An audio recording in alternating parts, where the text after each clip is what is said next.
So yeah, back again. All right. So we are in Kansas now. So I just got done falling on my face in St. Joseph, and now I'm in Kansas, and my hands are all bandaged up and slowly skating through Kansas. I'm actually, it's starting to kind of flatten out. It's not as flat as everybody thinks Kansas is. It's more rolling hills. Honestly, it wasn't almost at any point where it was just flat cruise sailing. As always, I'm going up or down something, but I can see for 30, 40 miles in every direction. Mm-hmm. So as I'm skating through Kansas, I'm not claustrophobic, but I can understand where, like, the feeling because I started feeling like I was in the middle of the ocean, like in the middle of nowhere. Like, there's 30 miles to the next town. There's 30 miles to the town that I was just at, or 20 miles or whatever. And like, I wonder if that's claustrophobia or just feeling stranded. Yeah, like because I'm definitely claustrophobic, because I think it's from when I was young. Me and my brother would fucking like trap each other under the, those laundry baskets. Mm-hmm. We would trap each other under those, like sit on them and shit. Yeah, and I think that's where it came from, like not being able to escape. I think like any small space I would not want to be in, because it's just the idea of not being able to get out. I just felt like I was in the middle of the ocean, or like I could be picked off the face of the earth so easily. Yeah, it's like vulnerability. Yeah, and I don't like being that exposed. I'm used to around here where you can only see half a block, where before trees are blocking everything, or a hill or something. So I like having that security kind of around. It's kind of funny when you have somebody from Colorado or something come out here, and they'll feel claustrophobic because they can't see, like, at 30 miles in every direction like they normally can. Okay, yeah, I see what you're saying. And so first night in Kansas, I end up staying at actually behind a gas station, talk to the owner. And second night, I ended up kind of doing some guerrilla camping with, couldn't really ask anybody. So there's this abandoned farm, and kind of just got behind some trees, and actually a tree, and set up my tent. Not really too many trees in Kansas. And kept on going, stayed at a old farm couple's house the next night. And it's just kind of like, these people are like, just kind of, I don't know, just not the most interesting people. They're just live in Kansas. And I think the bar's been set pretty high since you just saw a 17-year-old being tied up. Yeah, that too. It's going to be tough to top that one. So I eventually get to Smith Center, which is the geologic center of the United States. So, like, I'm literally like, I'm halfway across the country now, like, officially. Mm-hmm. And end up going to a subway there, and there was a couple. They were biking across Kansas, but they were going down. They're going to be going down to, I forget what city they were going down, but they weren't going across the same way I was. And they paid for my Subway meal. I go down the road and talk to somebody. They kind of waved me down and asked me what I was doing, and they're actually from Oneonta, New York. So, and that was where my fiance Danny, where she went to school. So that kind of intrigued my interest. And there's an RV park right across the street from where I talked to this lady. And I went over there, and there's a payphone, and I used the payphone to call the number that was there. And it was this guy. He was working in a shop that was literally like right there in front of me, and asked him if I could camp out, and he let me camp out there for free. So that was pretty cool. And then I went later that night and went to a Pizza Hut, and the waitress let me eat at Pizza Hut for free. So that was pretty cool. And I wonder how much, like, what the value of all the free food you got was. yeah, yo, for real. And next day I go down the road, and it was I later found out that day that it was over 110 degrees that day. And I shit you not, the breeze felt like you were standing in front of a pizza oven. Like, the breeze was hot. This was in Kansas? Yeah. No shit. It was so hot, dude. Like, I at a few points, I thought I was going to pass out from heat exhaustion. I was making sure I was filling up my water and stuff like that. That's when it sucks. Yeah, that honestly was the worst like, for my whole trip. Yeah, like, you always kind of expect the breeze to be what cools you down, and it ends up just being hot air that hits you in the face. Yep. And that even ends up being worse sometimes. Yeah, it made it worse. Yeah, it really did. It's a lot harder to cool off than it is. There's no trees anywhere. I'm in the middle of a field, and plus, if you're skating and there's air pushing at you, it's probably harder to breathe in general. Yep, I'm going against wind the whole way. Yeah, my whole trip, westward prevailing winds. I eventually get to Norton, and there's this guy. I forget his name, but he had a dog named Ozzy and Junior, and they were like those dogs like you'd see Lassie. Like a collie? Yeah, yep. There were two of those, and they were weird because whenever you'd pet them, they'd start growling at you like one of those dogs, and it was just, and he's like, oh, he likes you, and there's just like growling and barking at me while I'm petting it, and I'm like, I don't want to pet them anymore. Yeah, this dog sounds like it likes me. This dude, he was like, he used to be like in the military. He told me different times he's gone over to Europe and stuff like that. He's also been like a border patrol agent, and he had pretty strong feelings about that. He's just like, yeah, all these illegal immigrants bringing drugs and blah, blah, blah over to this country, and you can always tell how when somebody's a doper, they don't fix their car and blah, blah, blah, blah, blah. He's driving me around the town and saying everybody's dopers and stuff like that. And it was you pretty... can really gauge somebody's age by what the terms that they use are. He was pretty crippled, though. He had a hard time walking, and driving around with his dog, showing me around the town. There's this old like Vietnam veteran guy, and he said that he was one of his friends, and he said that he like dug underneath this road that we drove under to like get over. He was like showing me, he's like, yeah, he dug tunnels underneath under here and blah blah blah blah blah, and like it was pretty crazy. And then I keep on going down the road. Oh, also he gave me his sister raised chicken, so I actually got to eat chicken noodle soup, and I hadn't had chicken since 2012. So, oh wait, no, 2011. So I hadn't had chicken for over four years or so. Did you get some eggs? Yeah, I can eat eggs and stuff like that. Well, eggs, I mean, anybody can eat eggs. Do you eat eggs? Yes. Yeah. Yep. I eat eggs. What kind? Well, chicken, preferably. Most people, I don't know. I feel like most people don't realize that the eggs aren't fertilized. Yeah, they're just chicken periods. Yeah, but they come out of their butthole, which is kind of gross. That is kind of gross. But yeah, you just rinse it off. Yeah, put some hot water in there. Yeah. Eggs are great. Man. Yeah, it's some of the best ways to get protein. Like our bodies are really good at absorbing egg protein. Yeah, I skating down this road, and I see this sign for it says "Do not pick up hitchhikers," and frickin' I look off. You're there like fucking hitchhiking, and I look off to the side, and there's like a big giant prison right off the side of the road. So that's probably why. Yeah. So that was kind of funny. And can I just stay in a cell here? And end up camping out in the town there. And then the next day I make it.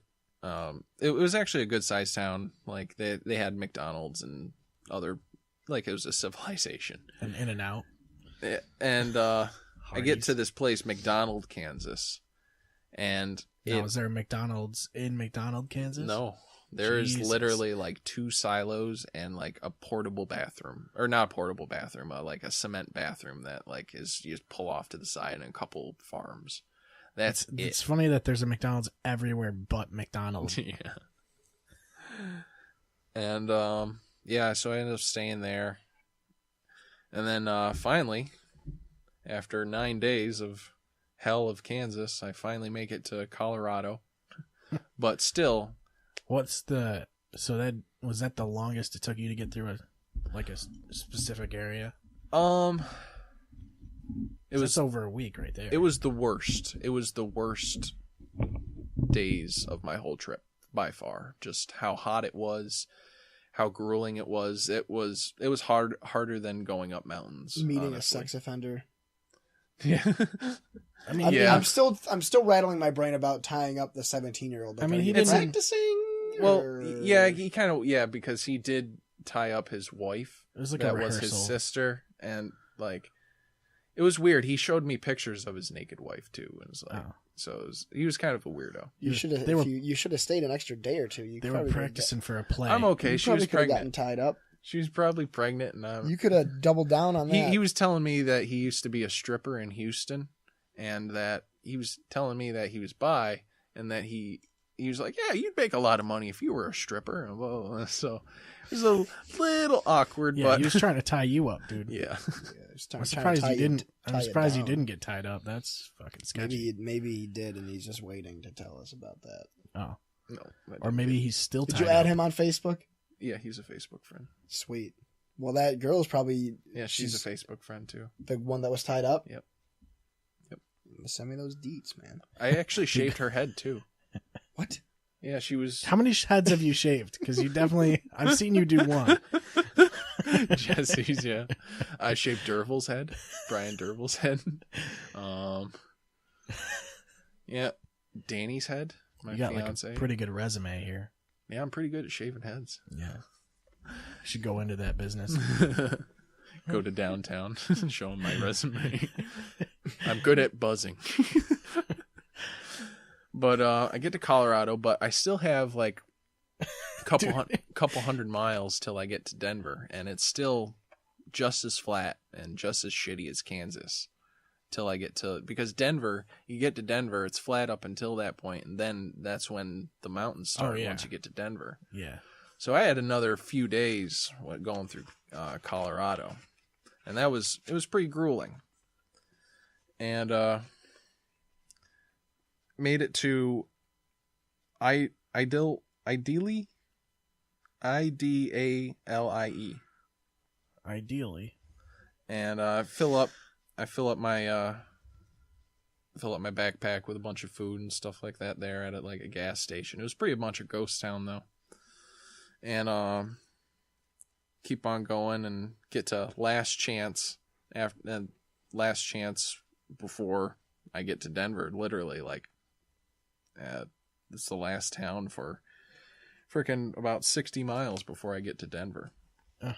And so I fill up and get my last rest in, and I get going, and I get to about where I-70 is, and I get word that I'm not allowed, like, the road that I'm on turns into an interstate, and I'm not allowed to skate on interstate.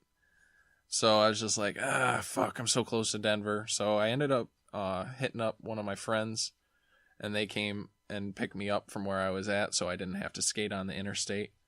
And then they brought me into this, they brought me into town and brought me to the Denver skate park, and I got to skate there for a little bit.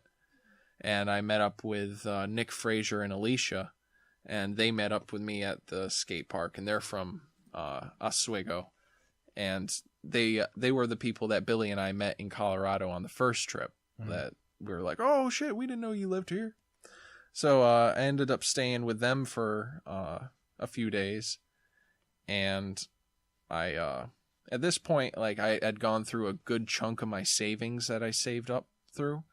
I saved up about $5,000 for this whole trip, and I've spent about $2,000, and this person back in Oswego, they owe me about $3,000, and that's what the rest of my trip is going to do. I have about $500 in my pocket, and they gave me a check before I left. They're like, yo, I don't have the money in my account right now, but I'll tell you when I have the money in my account. I gave them $3,000 to buy and sell a car to try to flip some money for my trip. Mm-hmm. And he didn't have the money in his account. And for weeks and weeks, I'm telling him, like, yo, I'm going to cash this check in Denver. Like, all right, in about a week, going to cash this check. Didn't have the funds, so then I'm pretty much fucking shit out of luck. I'm just about, like, I'm leaving my friend's house. I'm like, all right, I'll go and cash this check, get the money in my account, thinking that it's all going to work out okay. And I leave their house, and I'm about to start skating into the mountains and go to the bank, and they're not letting me access my account and stuff like that. So I'm like, crap, I got to fucking figure all this stuff out. I have another friend in Denver, and they end up picking me up and let me stay at their house. And I stayed there for another couple days until I figured out I got the situation figured out, and the money finally got back in my account. But before that person picked me up, I was on Pearl Street, and there's a bunch of homeless people on Pearl Street. And I'm like, I look exactly like all these people. They all have backpacks, traveling backpacks on, and it's just like, oh my God. Like, I'm just like another one of these homeless people now. Like, I'm kind of, I only have a couple $100. I can't even get home on that money, you know? But, like, so I'm like, fuck. And things end up working out, get my money, and I take off. And I get over the mountains, and I get onto Route 40, and going through Idaho Springs, and there's I get to this I think it's called Winter Park, town called Winter Park, and they are having like a bike competition there, and I go, and it was at like a ski lift, and I go check that out. And I actually went over the Continental Divide that day. I didn't know that I did. And I go into this town, and I ask around where I camp out, and there's a campground, and they are like, oh, well, I don't want to charge you for staying here. You could just camp right across the street. And I ended up camping, setting up my stuff across the street. And this time, I when I was in Denver, I bought a new tent. So now I don't have that shitty tiny little tent that I had been using. And now it's like, it's a one-person tent. It's a tiny tent, but I can fit everything in it now, and it's actually good quality. Does it get weird when you cross over into different time zones and shit too? Not too much, because I'm slowly kind of getting into it. It was weird because I'd have to, like, when I'm texting people back home and stuff like that, I'm 2 hours ahead of them now or whatever. And so they're 2 hours ahead of me, and so things are getting late for them or other people, and I'm just staying up, or just getting early for me or whatever. And I get up the next day, I go down there's this like kind of, I don't know, organic food place, and I ate there, and a bunch of good looking ladies behind the counter and stuff. Got to tell them my story. And now I'm kind of like in this valley, and I skate through this valley, stop at this convenience store, get a couple Gatorades and a couple power bars, and now I'm starting to climb up this mountain again.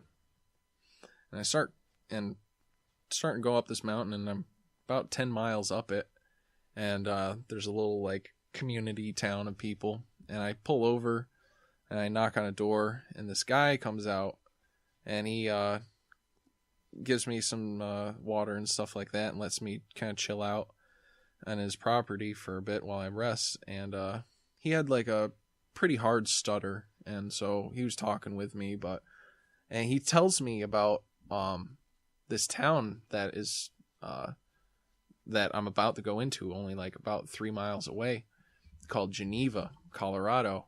They had somebody that got their bulldozer, and they souped it up with a bunch of armor and a bunch of like guns and stuff like that, put holes in it, and they put cameras on the outside of it and everything. Sorry. Cameras on the outside of it, and like fans to keep dust away from the cameras. And he went through the town of Geneva and like wrecked down City Hall and destroying people's buildings and stuff like that, all because he didn't get like a permit to like build a section onto his house or something It's like just that. cause. Yeah. Yep. You know how you can like use the grappling hook to like attach it to something and then something else? And then pull it down. Yeah, Yep. It's so dope. He's like doing that shit with a fucking bulldozer. The police are like jumping on top of his like made tank or whatever, and they're trying to like get in and they can't get in. He ended up like shooting himself or something like that because he couldn't do anything. But like it was pretty crazy to hear this story and like, holy cow, that's in this town. Like, what the fuck? And keep on going down the road, and I make it to, I think it's called Silver Springs, and stay at a hotel. And I go at this restaurant, and the restaurant lets me eat there for free, and all the people, like all the guests and stuff like that, like I'm like the main attraction, and they're all asking me what I'm doing and stuff. That was pretty cool. Next day I kept on going down the road, and I made it to after I went through Hot Sulphur Springs, I made it to Steamboat Springs, and that was like about 60 miles away. And so that was a big day ahead of me, like, and the road was really shitty. Like I couldn't skate on it too much because it was like pretty rough, and also like a lot of cars coming. Right. And so that was a pretty rough stretch for me. But once I got to Steamboat Springs, that was pretty cool because they had this river going through there, like literally hot springs going through it. And there's a bus that goes up and down the town, and so I could go to this campground and then get on the bus, go anywhere into the town I wanted, or just chill on the bus or whatever. And I got to eat at this Italian restaurant for free. That was pretty cool. And there's these guys there that were at the campground that worked there, and they had this dog named Bo, and he had a tent for the dog that they were also sleeping in too. And like we're hanging out around the campfire, and I forgot a part, but I'll go back to that. The dog is like looking at everybody, and they're like, "Do you want to go to bed, Bo?" And he like head nods, like the most apparent head nod is like, "Yeah, come on." Like I'm sitting in front of the door, like, "Yeah, come on." And opens up, dog goes, sleeps in the tent. It was amazing. Next day I woke up, and I got to hang out with the dog for a little bit while everybody was out at work before I got Dog's to take like, off. move this shit along. Come on. Yeah. Let's fucking go.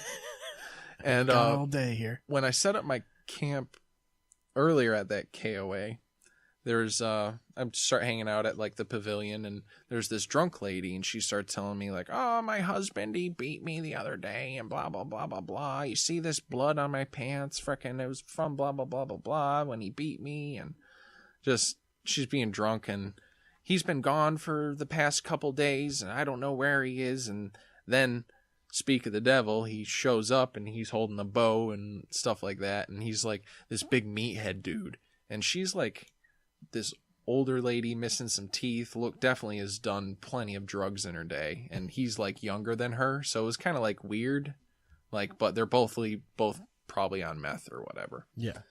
And he's all like pumped up, not wearing a shirt, all jacked and everything, and fucking he's said, "Yeah, after I fought with you, fucking I went to live in the woods and blah blah blah blah blah, and I've been surviving and blah blah blah blah blah," like holding it over her head and stuff like that. Apparently he's been like hunting with a bow or stuff like that. These people are nuts. Yeah, What is going on? so I'm like this guy is This fucking country interesting. is fucked, dude. I love every inch of it, bud. And fucking I go over to his campsite, and he's just like, "Yeah, I got this pistol here. I put a silencer on it, blah, blah, blah, blah, blah." And I'm like, "Oh," then I can't tell if it's a pistol or not. And he like starts shooting it. And as soon as he starts shooting it, I can tell it's a pellet gun, like tink, tink, tink. And he's just like, "Yeah, it's a pretty good silencer, isn't it?" And I'm just kind of like going along with it. Like, yeah, cool, whatever. And then eventually I see the people like that, the people with the dog, that I talked about earlier, and I moved my camp over to them because I didn't want the drunk guy knowing where I camp, because he was just like, you know what? I'm going to go. And he bought a longboard, and he's like, I'm going to leave with you tomorrow. No. And I'm like, really? And I'm just like, there's no way that he's going to be able to keep up with me. So I'm just going to, oh yeah, sure. And just go. Yeah. No, thank you, sir.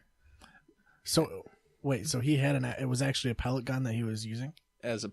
Yeah, he had a pellet gun, but he was telling me it was a pistol. Oh yeah, he's full of shit. The people always think that like suppressors work like they do in the movies, where it's just pew, pew, pew. Like it's not like that. It makes it a lot quieter, but it sure as hell isn't like a Tom Clancy game. Yeah. Like in No Country for Old Men, when he puts the silencer on the shotgun. I love that sound. It sure as hell doesn't do it that much. There's no way you can suppress that sound that intensely. So you know it's a fucking pellet gun. And he didn't have anything off the barrel or anything either. So it was pretty stupid. But you're an idiot, dude. Seems like a pretty okay guy. Yeah. So like, oh, you beat your wife, and yeah, you should definitely come with me. And then I kept skating down the road, got to Craig, Colorado, and just found somebody on the side or off the road, and they let me camp in their backyard. It was just, and they fed me breakfast the next day and sent me on my merry way. And I kept on going down, and I had to do some guerrilla camping off on the side of the road. Frickin' just set up, just kind of off. And then the next day, I was on the very edge of Colorado, and I made it to Dinosaur, Colorado. There's like it's where a bunch of people like go to dig up dinosaur bones and stuff like that. It's like a dinosaur, but not pterodactyls, because they're not dinosaurs. And it was pretty cool to see, like, the whole town had like a bunch of like cool little like dinosaur shirts and dinosaur feathers. So then I finally made it to Utah, and I was camped out in Utah, and I only stayed in Utah for a couple days because I ended up going through the little portion of it, going straight up, and then went through Wyoming, and then I was only through Wyoming for a couple days because it was only a portion. Then I made it back onto Route 20 in Idaho, and I took Route 20 all the way across Idaho, and which was cool because I started off on Route 20 when in New York. Yeah. And I went through... it's crazy when you think about how much fucking roads there are in this country. Oh, yeah. And how long it must have taken to build all that shit. Like, there are so many fucking roads, and how long they are. Fuck that shit, dude. I'm never gonna build roads. Maintaining them? Yeah. Well, they don't most of the time, so. And... No, Idaho.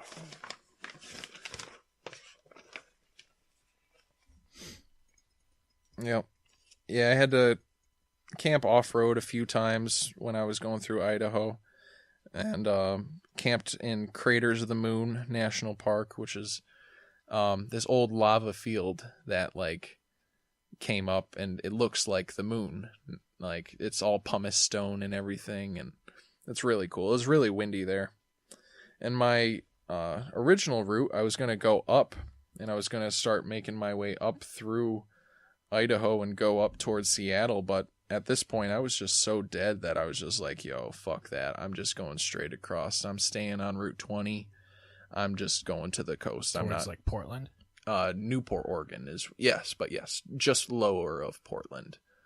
And so I started going, stayed at a potato farmer's house, and how were the potatoes there? Were they great? I hear actually, they're the best. I had some French fries, but other than that, I don't think I actually had like some of their potatoes. Shame on me.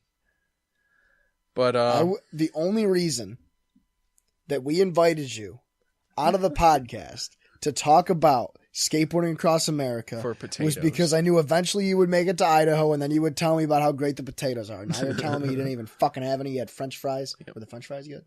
Yeah, they were. Oh, Yep. cool. Never mind that. And I ended up going around Boise, Idaho, because I didn't want to go straight through Boise. Yeah. Yeah. And when I got closer to Boise, there's more and more trees. And I think there's national forests and shit over there. Like a lot of them. There's a whole bunch of forests that you're heading into right now from the looks of things. And there's a forest like literally in the middle of Idaho. Yeah. And then you go, like, as soon as you go past Washington, there's another one. Yep.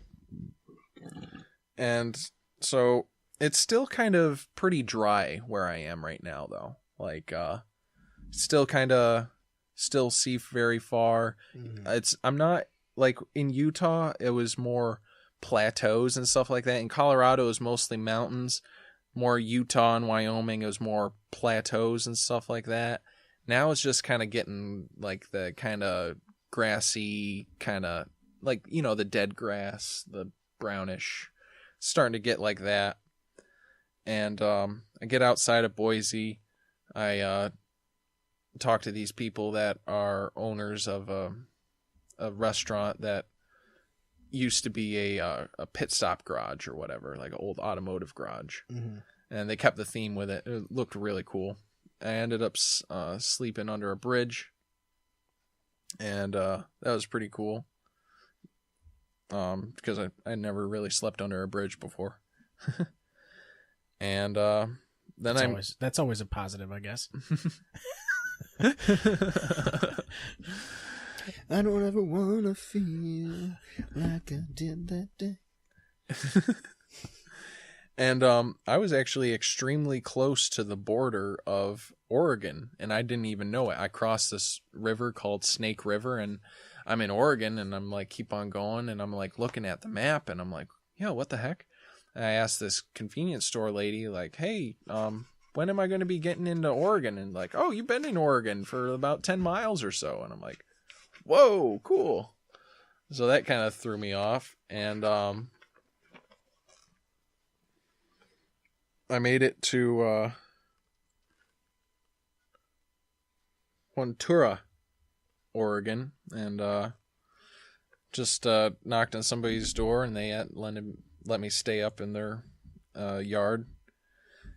And then I made it to Burns, and Burns, Oregon, and an old couple, they let me camp out in their lawn, and they let me into their house and shower and fed me some food and breakfast the next day. And when I first got there, the guy, he was a Korea veteran, and he wanted to tell me the story of the time where like all his friends got killed in battle, and how he like went and he killed a bunch of like Koreans, like he not even soldiers, just a bunch of Koreans. I'm pretty sure it was soldiers, Yeah, but random Koreans, but like eating breakfast and shit, like at a diner. He said that he saw one of his best friends like killed right in front of him, and like I forget how he described it, like how his friend died, but like it was really gruesome. It was like some seeing his like chest like get ripped off pretty much, like, and then fucking just lost it and just started shooting fucking everybody up. And it was like weird because I was like, hey, how's it going? And like, yeah, you can camp here. I killed people. Like, and he's like this old guy. He had like a really, you know how like when redheads, when they get old, how their hair turns into like a gold. It was like that. And ended up staying there that night. Ended up leaving the next day. Made it to Hampton. This lady, she let me camp out. She had these two really cool pit bulls. She really had them well trained. And then I made it to Bend, Oregon, and I'm going down the road. We're almost actually at the end of the trip too. Yeah, I'm seeing that. Go back. So that was the pit bulls. Yep. I was hoping that wasn't coyotes or something. Yeah. It looks like Bend is a bend. A bit of a bend as Oh far yeah, as roots go. a little bit. And it's actually twice the size of Syracuse, Bend, Oregon. But like the thing was, none of the buildings were above 2 stories. Like, so it was all really spread out. That's weird. And so it didn't There's even feel buildings in Oswego that are bigger than that. Yeah. So it was really weird for like for a city. I looked up the population and everything, and it was just really spread out. And I'm starting to see the mountains again. It's been pretty flat in Oregon so far, and I'm starting to see these 3 mountains again called the Three Sisters. And the whole area around here, it's really dry. Millions of years ago or whatever, there was a volcano eruption, and there was just black pumice stone everywhere. Mm-hmm. So if you dig into it enough, it's just going to be black pumice stone, and everything smells like it could easily catch on fire. Just everything's that dry. I'm skating down the road. I accidentally take the wrong turn.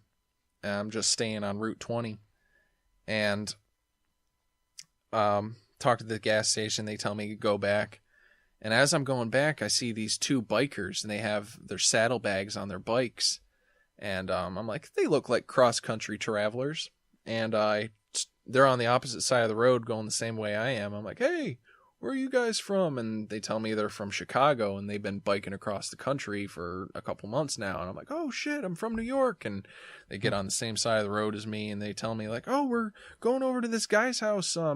We have this app called Hot Showers or Warm Showers or something like that.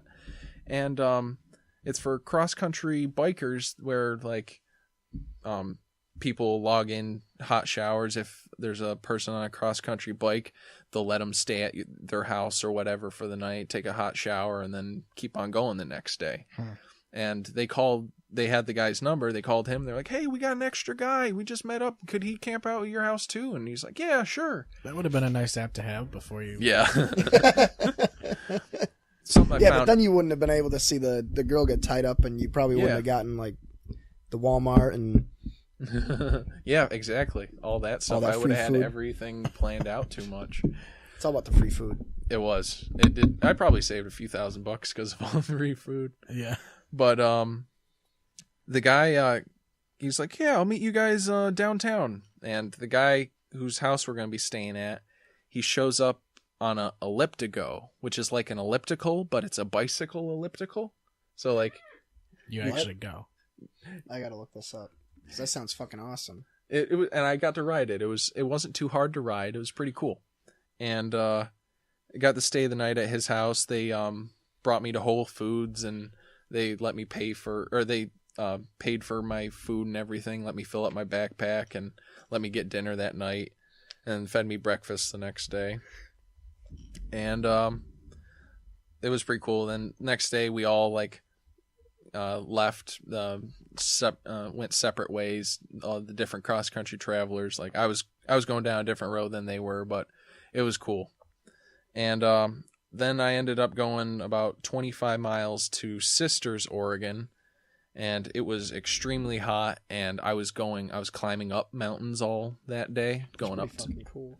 Yeah, that's wicked fucking cool. It was different to get used to, but once you get the momentum, you can keep. It's pretty easy to balance. You're just pretty much standing on it. What is it, on a track of some sort, or does it actually have wheels? It's literally just it's like the two things, and that's what. Oh, sorry. I see what you're saying. Yeah, it's kind of fucking weird. Yeah. And you could just ride a bike. The guy that I stayed with, he had biked across the country with his wife, and he had tried to be the 12th person to try to run across America with all their gear. Like, so he had like one of those shopping carts like you'd see a homeless person pushing or whatever. Mm-hmm. He had one of those in front of him, and that's how he's pushing all his gear and everything by himself. King of the carts. But his brother ended up dying or something like that, so he had to call his trip short. But I thought that was pretty amazing that there's only 13 people that have gone across the country like that. Like he was trying. Make it to Sisters, go up. It was pretty tough because it was pretty hot that day. I go to a Subway and I'm asking people if like, hey, you know where I can camp? And nobody knows. And then I just go down the road literally about 200 feet and I see there's campers off on the side of the road. It literally says Camp Sherman like right here. There's literally a camp like north, barely north of where you are. Sisters? Yeah. Yeah. And I just camped out right on the side of the road. There's the only rule on that road was you just can't camp there for more than 2 weeks. And I was like, shit, I'm not staying here for more than 2 weeks. Like, cool. And stayed there. Next day, went back to the Subway, got some breakfast. And as I'm pulling out, like, this guy, he was behind a car. And, like, the car in front of him goes and he pulls up to the stop sign. I run in front of him because he has to stop at the stop sign. He pulls out and he starts yelling at me like because I ran out in front of him and blah blah blah and flipping me off, screaming at me, and I'm just like, hey. Right, I literally made that noise, hey, because pedestrians definitely don't have the right of way or anything. And kept on, and I actually shit in the woods for the first time on my whole trip. Like that was the first time I had to shit outside. So far, the whole time I've been able to find a toilet or whatever, which that was kind of significant in a sense. I thought that was amazing. Now, are we talking like outside? What color are we talking? It was actually it was a Subway poop. You know those poops. Oh yeah. I don't. You don't know I don't eat Subway. Okay. Yeah, sometimes it's hard when you're outside. It's not really the easiest. Yeah. And it never comes out clean, of course. Not when you're outside. Yeah, it was. But actually, just a couple days beforehand, I was just like, you know what? Actually, no. In Colorado, I put a roll of toilet paper in my. Yeah, that's the way to go. Because honestly, it was so populated up until I got to Kansas that like. Once I got to Kansas, then things started really thinning out, like 30 miles to the next town or whatever. Yeah. Like when everything on the East Coast, I could literally like every quarter mile, there's almost like a little town or something that I can get food at or something. Mm-hmm. I go down the road a little bit further. Sweet Home. And Cascadia. And there's this lady, she lets me stay at her house, and she has this dog called a Russian Wolfhound. Ooh, one of those big fuckers. It was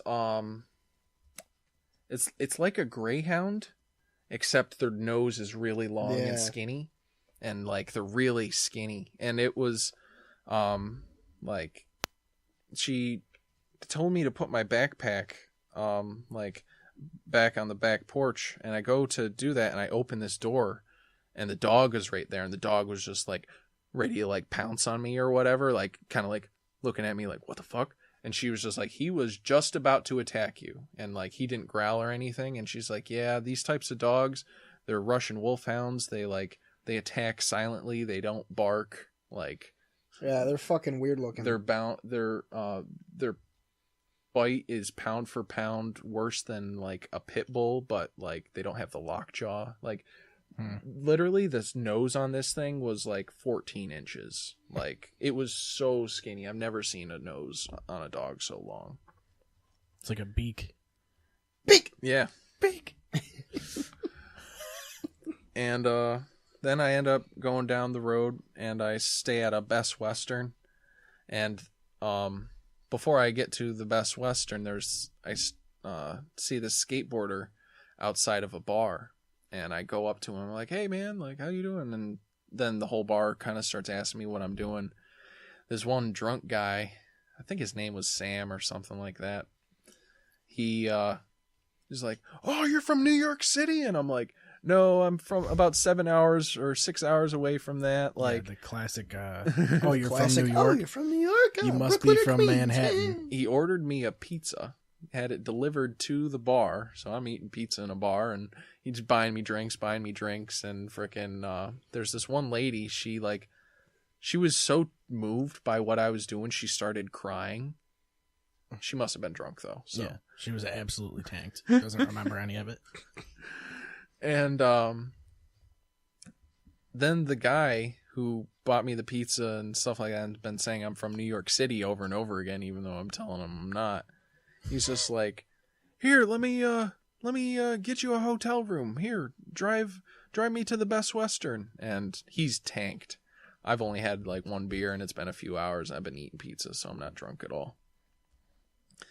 And I drive his truck and I get to the Best Western and he gets me a hotel room. And he tells me, he's like, all right, now meet me at this bar. And he just drives away. And like he was wasted. And then I go to that bar and he's driving away like fucking this, like yeah, for every real. lane he possibly can hit. And I go the few blocks to that bar and like he's there, he gets me some food and got me another beer, and I actually couldn't finish this one because I was already pretty lit at this moment, and I'm pretty full too. And he ends up leaving, and the bartender and the kitchen cook, I'm telling them what I'm doing and stuff like that. They're all like, wow, looking like kind of hanging out with me now. We're the only ones in the bar.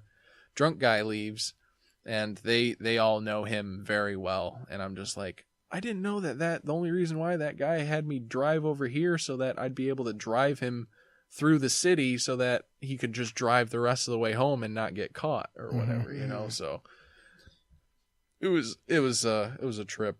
And they're all rolling their eyes, and I ended up talking to this one guy, and I was drunk and got a pretty cool conversation in with him, and I got it on video. And talking about spiritual stuff and why I'm doing the trip and stuff. And then I wake up the next day and I go down the road. I go about 40 miles. And this woman, she's telling me, she's like, oh yeah, you're only about 40 or 45 miles away from the coast. You'll get there in one day. I was more like 70 or 80 miles from the coast. Mm-hmm. And she was like, yeah, I'm a bike rider. I go there all the time, blah, blah, blah, blah. So I was like, oh, I'm closer than I think. And I go and like, I keep going and ends up fucking, I don't end up making it that day. I'm like, all right, I got one more day ahead of me. And I end up camping out at this campground. And then I meet this UFC fighter's dad, and he's this guy who like has a bunch of patents and a bunch of stuff, and like I started asking him, I'm like, hey, do you know any place like where I could like camp like when I get to the coast and stuff like that? And he's telling me like about this one campgrounds and stuff like that. So I eventually, when I get to the coast in Newport, I turn right and I go up to the campground that he told me. And I ended up staying there for about a week. But once I got there, I hadn't actually gone into the ocean or anything yet. So I got there, it was pretty late at night once I got kind of like everything set up. Next day, I got up and I brought the one ring across with me and I put it into the ocean, and then I was just like, wait a minute, the ring is mine. And I kept it. And like the Lord of the Rings ring? Yeah. Yep. You brought that with you? Yep, That's I brought one to awesome. put. And ended up staying there for 6 days just to kind of enjoy the fruits of my labor, chill out on the beach. I was hanging out all these I think they're called like octopus trees or something like that, where like the roots of them look like octopus tentacles and stuff like that, kind of going out and stuff, and all moss covering everything. And thing about like the West Coast, every morning there's like a mist coming off of the coast and stuff like that. So that was pretty cool. And I'm on the coast of Oregon here, and every single day there was people that were biking, either biking up and down the coast of Oregon or the West Coast. I even met somebody that was biking all the way from Alaska all the way to the bottom of Argentina, like to the bottom of South America. They were from like Europe, and I told them like, hey, I just got done skateboarding across America, and they're like, they've been at it since they've been at it for like 5 months frickin' doing what they've been doing. Holy shit. So I wonder how they made it across the Atlantic from Europe. They just jumped. I think they probably just flew up to like Anchorage or something like that with all their gear, and then they like went down. They had Doesn't a count. dope kick. They had a kicker ramp. They just went real fast. And there's this one guy. He was more of a guerrilla camper than I am. I'll put it that way. He for like 5 months out of the year he'll work, and then the other months out of the year he just bikes, and that's how he like goes around. And the cool thing is that all these like campgrounds and stuff like that, like if you're biking or just walking, it only costs like $2 to camp there. So he's just going to the next one, go to the next one, and so kind of like efficient homelessness, but he goes all over the country and stuff like that. He's proficient at being homeless. Yeah, which like I kind of like admire it, like living on the road. It is a different lifestyle, and I love it. I really do living on the road. It's tough. If I ever did it again, I'd either have to have somebody taking all my gear, or I'd be biking. So like I definitely wouldn't be able to do the 65 pounds on my back. Well, biking's definitely easier. I feel like, I mean, that's why you met so many of them. Yeah, biking. Yep.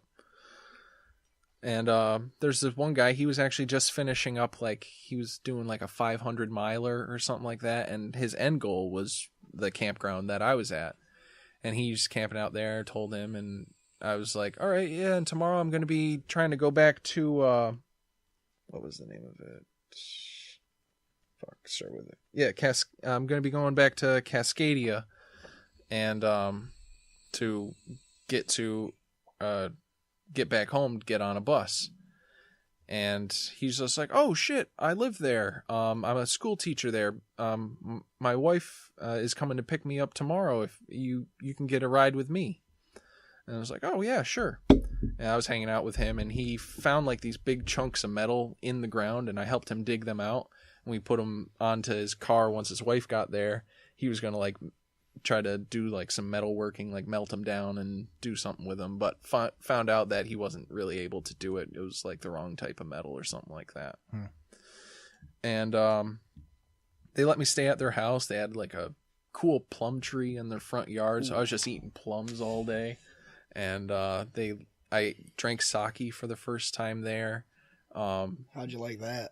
It was different. I definitely unique. I liked it. Yeah, it was you ever sweet. Have sake? No. It's like a sweet wine. It's like a rice. It's a rice-based alcohol they make in like Asia and stuff. It's fucking delicious. It gets you twisted too. It's a weird. You know how wine is a maybe different I drunk? have. Did you ever have it here before? Nope. I have never been able to find it. I have brought. The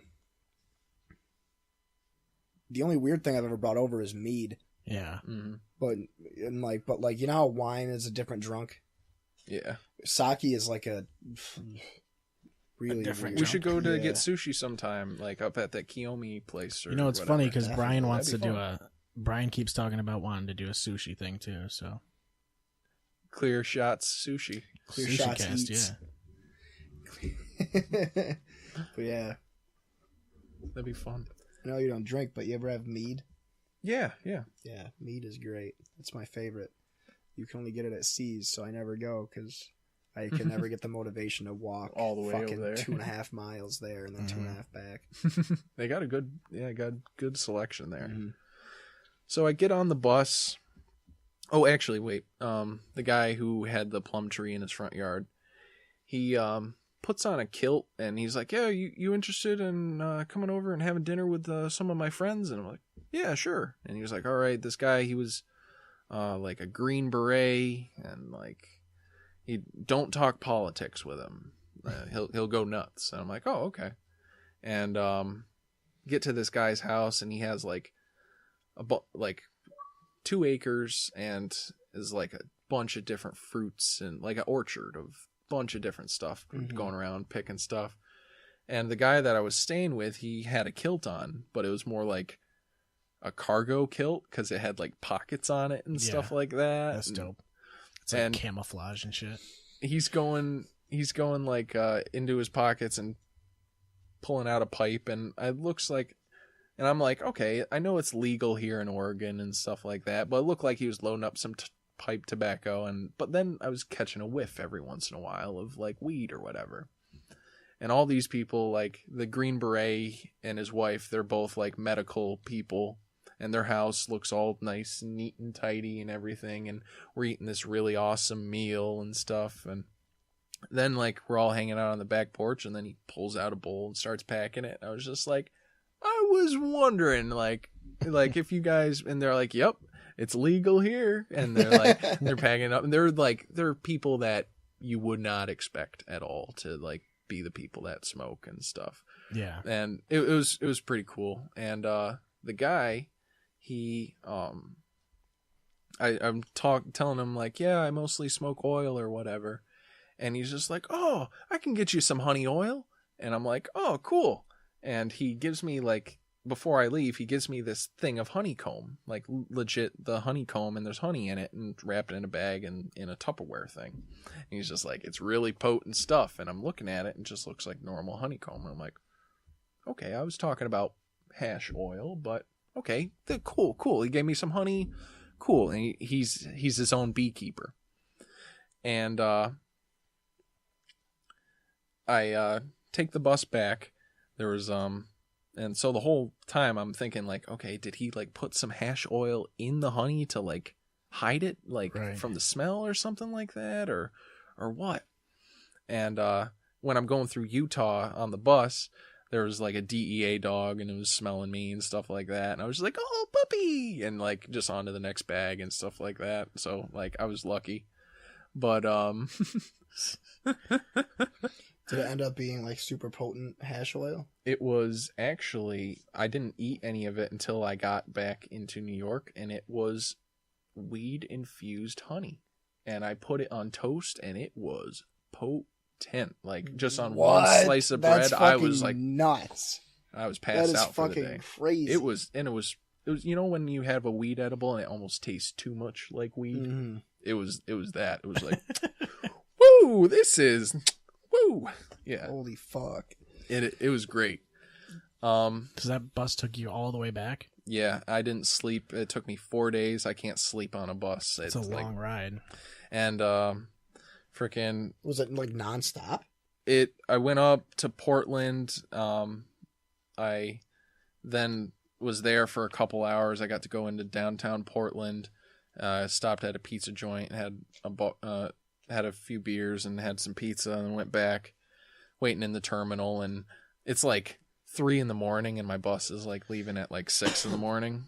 And so I'm just trying to stay up, and there's TVs on, and like, it's just like those murder and rape unclosed files. The murder porn. Yeah. Where it's just like 17-year-old, blah, blah, blah. And it's just like horrific murders. And I'm like, I go up to the front desk. I'm like, can I watch something else other than rape and murder? Yeah. They're like, why? It's just the news. And fucking I get on the bus finally and start trucking, and eventually get to Denver. And it was bad. I couldn't sleep the whole way. There's this one guy, he was really smelly, and he was just like, yeah, you could literally see the dirt on the back of his neck and stuff like that. That's cool. I like and I get to Cleveland, and I'm waiting, and this guy, he's in the terminal, the bus terminal, and he's talking to some of the security guards and stuff like that. And then he comes up to me. He goes, "Hey man, you want to buy some weed?"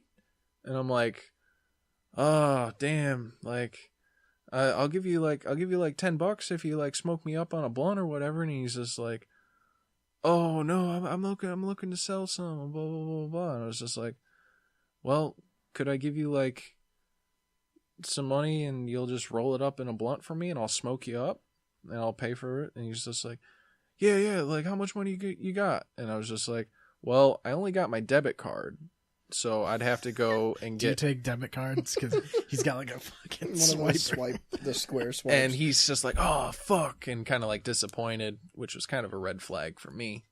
And I was just like, huh. And so I go up to the ATM, I get $20, and I go to give him the $20, and he hands me a thing of weed. But it was in like a napkin. I was like, oh, yo, I thought you had a blunt wrap. You said you had a blunt wrapper. He's like, oh, yeah.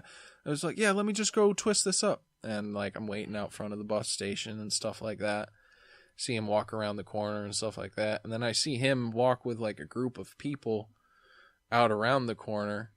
And I'm like, yo, what's up, dude? And like frickin' they kind of like surround me. And like they're like, so you're fucking skating across them? And I'm like, oh, yeah. And then like I see this shadow and fucking this guy fucking behind me. See him rearing back to swing at me. I fucking duck and then I just book it right back into the terminal. I lost $20. But I almost fucking got jumped by like 4 black guys. Jesus Christ. In Cleveland. So that was pretty scary. LeBron, why? And yeah. Fuck that, dude. And then I later found out that guy fucking the security guard came up to me after all that happened. They're like, oh, fucking blah, blah, blah. We saw that guy that he tried to rob you. You're involved with drug activities that we could see on camera and blah, blah, blah. I was like, yeah, I was buying weed off of him, blah, blah, blah, blah, blah. Like, and you can go through my bags. I don't fucking care. Even though I had that fucking... The honey. I was just like, oh, God. But if you give them the opportunity, they'll think like, oh, he doesn't have anything to hide, you know? Right. So I got out of that one. And then I got dropped off in Oneonta, New York, where my fiance was working. She just got a school at the time. And she was working at a hotel, and she was expecting me another 2 days later. And I've been kind of lying to her, like, oh, I'm all the way in Kansas still or whatever. And oh, you're at work? Okay, I'll see you in 2 days. And I walk into the hotel room where she was at. She like had a double take, and it was funny. That's awesome. Yeah. That one happened. Did you come home? And now Yep, I'm here. Yep. Then I'm home. I came, and the whole trip cost me about $3,500. I had $5,000 saved, so I still had $1,500, and that was enough to put a down payment on a apartment. Mm-hmm. And then I got a job working at Old City as a dishwasher, and I worked my way up, and then I slowly became one of the lead cooks there until Crazy Larry became directing his craziness at me, and then I quit. Classic. And the whole trip took how long again? 80 days. 3,200 and some odd miles. How does it make you feel that it took you 80 days to go across America, but Jackie Chan went around the world in 80 days? He had a hot air balloon, right? Yeah, that's did different. you have one of those? I think next time you should do it on a big wheel. Or like one of those little scooters, like the square scooter with the wheels on the bottom. With the motor. That'd be pretty cool, like 80 in a parachute. Like I wonder like how if you land or whatever, if you just like got a little house up there that you just chill, you got food, you're just chilling up, floating around for 80 days. Yeah, true. That scared the shit out of me though. Just going with the wind around the world or something. I'm not really a big fan of that kind of height and then being entrusting a fucking balloon and fire to keep me floating. So that's it, I guess. Well, fuck yeah. Thanks for having me, guys. Yeah, thanks for coming, dude. This is like the longest podcast we've ever done, I think. And if we wanted to include the first time, that's what, like 7 hours, 6 hours. What was this, 4 parts? This is 4 parts, yeah. So yeah, the we did first about one was 7 hours. Yeah. Yeah. Well, 6 of the trip because the first one. The first one we were just dicking off, and the first one of this one we were dicking off too. Yep. So we should do it. Let's do another one sometime where we only dick off. Yeah. Yeah, definitely. We'll talk about sushi and and the moon landing. Maybe we haven't even landed on the moon. That's what I was saying. That's what I was saying to Brian the other day. Dude, you guys were getting so fucking mad at each other. That whole part of that podcast, I don't even think I said a word. No, you didn't. I'm literally just sitting here like this. They're going back and forth. We weren't really mad at each other. You guys just would not stop. Dude, like you brought it up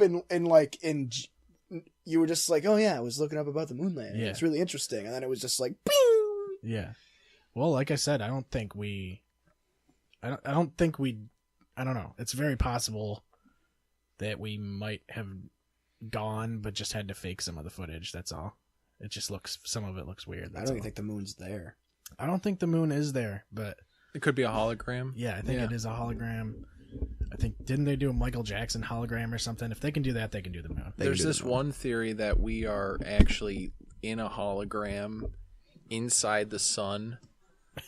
That, like, the sun is, you know how they say that the sun's going to expand past Earth? Yeah. Well, they say that that's already happened, but, like, we weren't ready to go to the next levels and stuff like that. Prepared. So the people that are, or the aliens that are taking care of us, they freaking, yes.